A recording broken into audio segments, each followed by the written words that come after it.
1, 3, 5. That sounds like music theory. This is gonna be fun.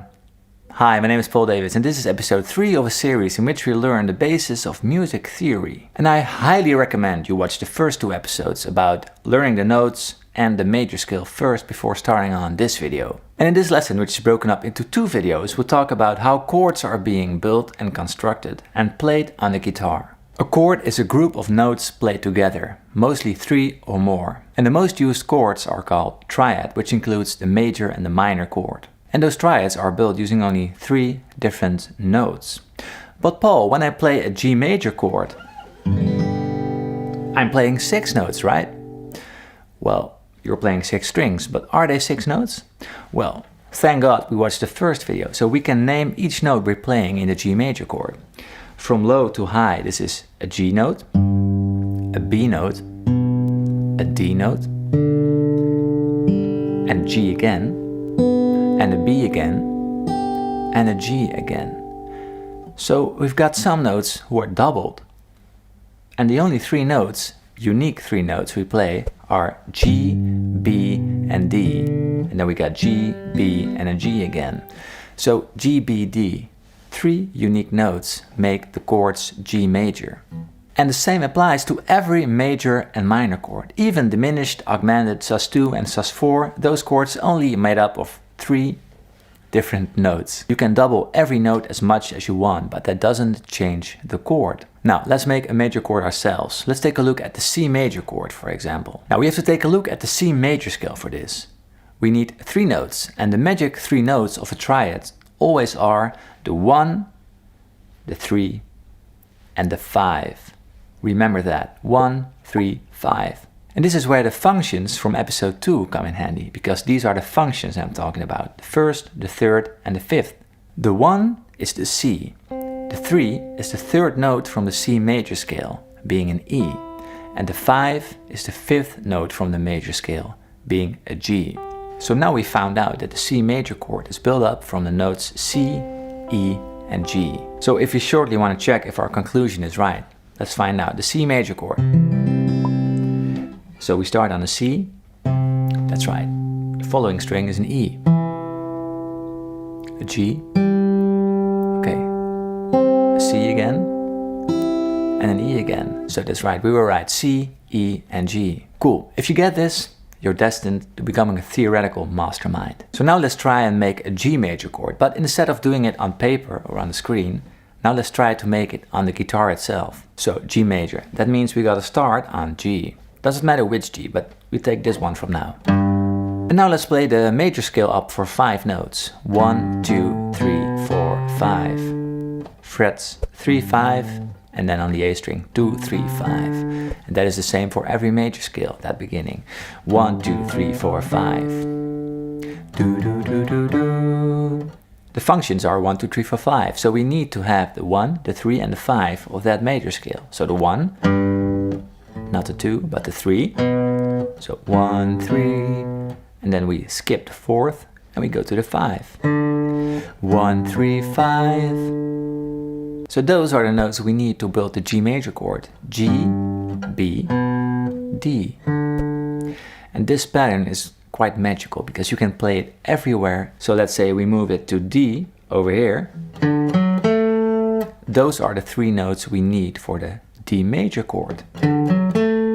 Let's say we do it over here at the A string, fret 7. Those are the 3 notes you can use for the major chord of E. You can even start on the 12th fret of the B string, for example.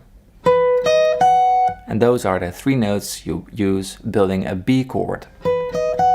Okay, we go fast, but now take a look at minor chords, because there's one big difference between major and minor, and that is the 3rd. The major chords all use so-called major 3rd, but in minor, that 3rd is being flattened by 1 semitone. So 1 fret lower. So if you take that same G major triad from before, do, do, do, the 3rd, which was the B, needs to be lowered by 1 semitone. So let's do that. From fret 2, we move it to fret 1.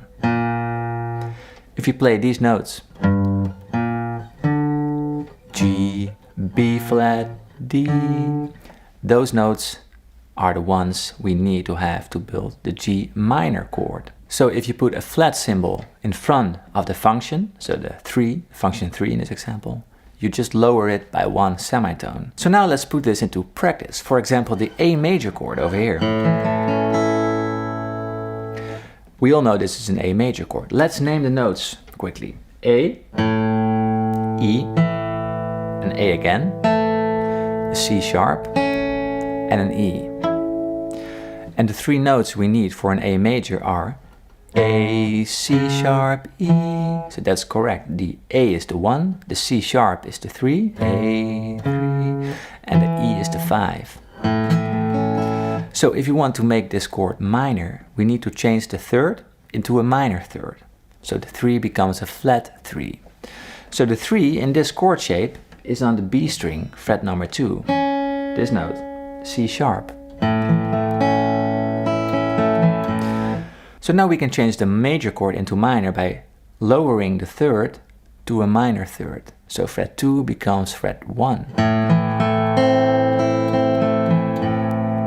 So maybe you already know these shapes, but now we did it theoretical. So we changed the A major to A minor by just lowering the third, the major third, into a minor third. And that note decides if the chord is major or minor. A minor third or flat 3 is the minor interval, and the major third or the 3 is the major interval. And we can do the same with all chords. Just lower the third and it becomes a minor chord.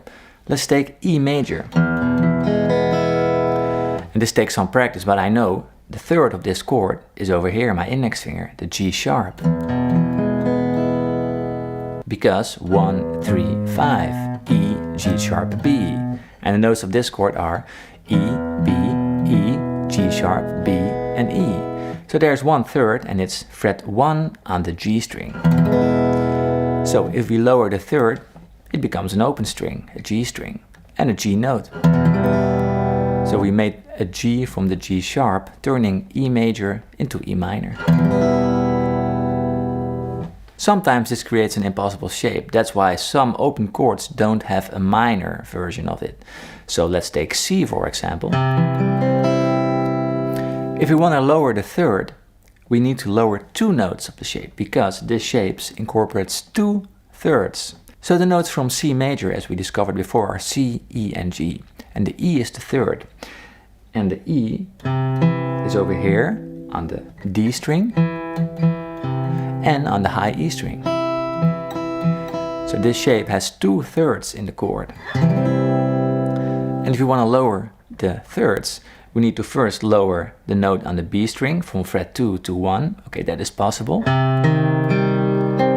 But now we have the high E string and we can't lower that fret because we're already playing an open string. So you could theoretically play it like this, fret 3 and 1 and 0 and 1, and omitting the first string, but it's not a real practical shape. You can better play C minor like this. Okay, before this goes over your head, I'm stopping the video at this point so you can do some experimenting with it. My advice, start with making a D chord, for example, the notes used in a D chord, and then turn it into a minor, and then play it on a guitar as well. There are always multiple ways to approach this. You can do it on the guitar. 1, 3, 5, 1, 3, 5, 1, 3, 5, 1, 3, 5. There are so many ways to visualize a chord, but you can just play a shape you already know and analyze why this is the major shape, because you probably already know the D chord. And now you can analyze why this is the D chord and which note is which function. So if you change D to D minor, what happens?